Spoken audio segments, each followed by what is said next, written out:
Bismillahirrahmanirrahim. Assalamualaikum warahmatullahi wabarakatuh.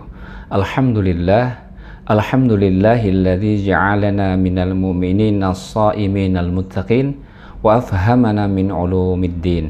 Asyhadu an la ilaha illallah wahdahu la syarikalah wa asyhadu anna sayyidana Muhammadan abduhu wa rasuluh. Subhanaka la ilma lana illa ma 'allamtana innaka antal alimul hakim wa la haula wa la quwwata illa billahil aliyil azim. Hadirin rahimakumullah, di hari yang ketiga di bulan Ramadan 1446 Hijrah yang penuh dengan kemuliaan ini, kita akan sama-sama kembali merenungkan surat Al-Waqiah ayat yang keempat sampai keenam. Temanya adalah penjelasan rinci tentang kengerian hari kiamat. Bumi digoncangkan, gunung dihancur leburkan, dan semuanya berhamburkan bagaikan debu yang beterbangan. Firman Allah Subhanahu wa taala, A'udzu billahi minasyaitonir rajim. Bismillahirrahmanirrahim. Idza rujjatil ardu rajja wa bussatil jibalu bassa fakanat haba'am mumbassa. Apabila bumi digoncangkan sedahsyat-dahsyatnya dan gunung-gunung dihancur luluhkan sehancur-hancurnya, dan jadilah ia debu yang beterbangan. Hadirin yang dimuliakan Allah Subhanahu wa taala, ayat-ayat yang lalu menguatkan kepastian terjadinya kiamat, dan ayat-ayat berikut ini menjelaskan sebagian rincian daripada kejadian tersebut. Firman Allah, idza rujjatil ardu rajja, dan apabila bumi digoncangkan dengan goncangan yang sedahsyat-dahsyatnya. Artinya zulzilat zilzalan anifan wa turibat ittiraban syadidan bihaitsu yanhadimu kullama fawqaha min bina'in syamikhin wa tawdin rasikhin. Bumi digoncangkan dengan keras dan bergerak dengan hebat. Saking kerasnya goncangan tersebut sampai semua yang ada di atasnya roboh, meskipun bangunan yang tinggi dan benteng yang kokoh. Para mufasir menjelaskan bumi digoncang sebagaimana anak dibuayan sampai semua bangunan yang di atasnya luluh lantak. Gunung dan benteng yang kuat pun menjadi remuk. Hadirin rahimakumullah yang dimuliakan Allah, kata rujjat diambil dari kata rajja, yakni menggoncang dengan keras. Ayat di atas menggunakan bentuk pasif yang mengesankan terjadinya hal tersebut dengan sangat mudah. Sangat mudah bagi Allah untuk menggoncangnya. Goncangan yang disebut adalah gempa yang dahsyat yang ketika itu terjadi. Wa bussatil jibalu bassa, dan gunung-gunung dihancurkan sehancur-hancurnya. Futtitat taftitan hatta sarat kaddaqiqil mabsus wa huwa al-mablul. Gunung-gunung tersebut dicerai-beraikan hingga bagaikan tepung yang dicampur dihamburkan. Ba'da'an kanat syamikhatan, padahal sebelumnya dia adalah kuat, kokoh, dan tinggi. Imam Al-Qurtubi menjelaskan wabussatil jibalu bassa, gunung-gunung itu dicampurkan sehingga menjadi seperti tepung yang sudah dicampur dengan sedikit air. Akhirnya gunung-gunung tersebut menjadi tanah sebagaimana telah tercampur dengan bagian-bagian yang lainnya.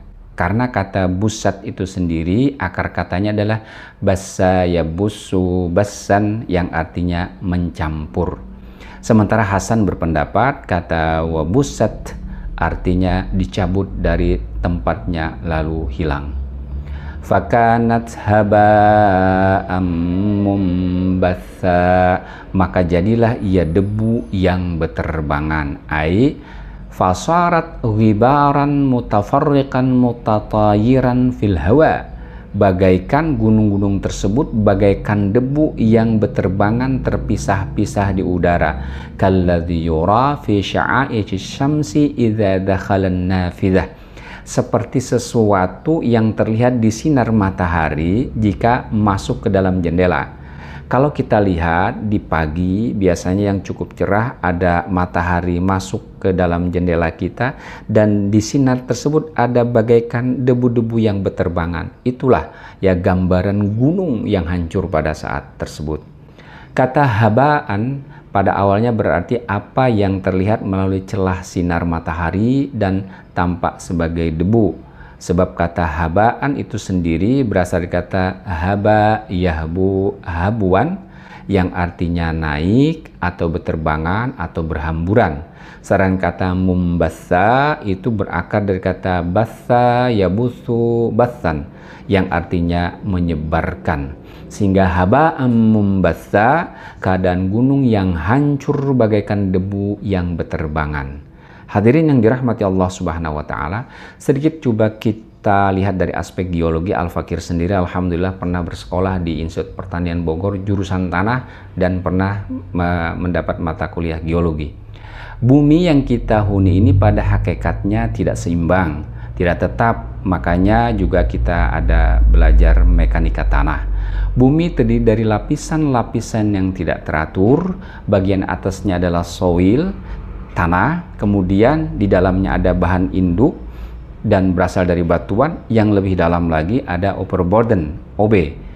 Nah, itu lebih keras lagi. Di dalam satu lapisan kerak bumi itu tidak sama, yang membentuk disebut dengan rongga geologi. Rongga ini oleh geologiwan dikenal dengan pusat gempa tektonik. Tarik-menarik antara rongga tersebut juga sering menyebabkan patahan. Dan dengan pengaruh tekanan eksternal sering terjadi hentakan yang sangat kuat yang mengakibatkan goncangan bumi yang dikenal dengan istilah gempa tektonik. Demikianlah Allah menciptakan bumi sehingga sangat mudah bagi Allah untuk melakukan hentakan-hentakan wabussatil jibalu bassa. Kemudian hentakan tersebut seringkali digambarkan Al-Quran dengan kalimat pasif, mengesankan betapa mudahnya hal tersebut dilakukan oleh Allah Subhanahu wa Ta'ala. Misalnya idza zulzilatil ardu zilzalaha. Zulzilat bukan dengan kata zalzala, digoncangkan dengan segoncang-goncangnya. Hadirin yang dirahmati Allah Subhanahu wa Ta'ala, demikianlah makna tafsir surat Al-Waqiah ayat yang keempat sampai ayat yang keenam, gambaran rinci tentang hari kiamat. Semuanya dikemukakan Al-Quran dalam bentuk pasif, artinya bumi digoncangkan, rujjatil ardu, gunung dihamburkan, wabussatil jibalu, semua yang sangat saat ini ya kita anggap kuat, kokoh, menjulang tinggi, yang pada akhirnya berterbangan dan berhamburkan bagaikan debu yang sangat kecil. Semua itu terjadi dengan kekuasaan Allah Subhanahu wa Ta'ala yang sangat sempurna. Demikian, Assalamualaikum warahmatullahi wabarakatuh.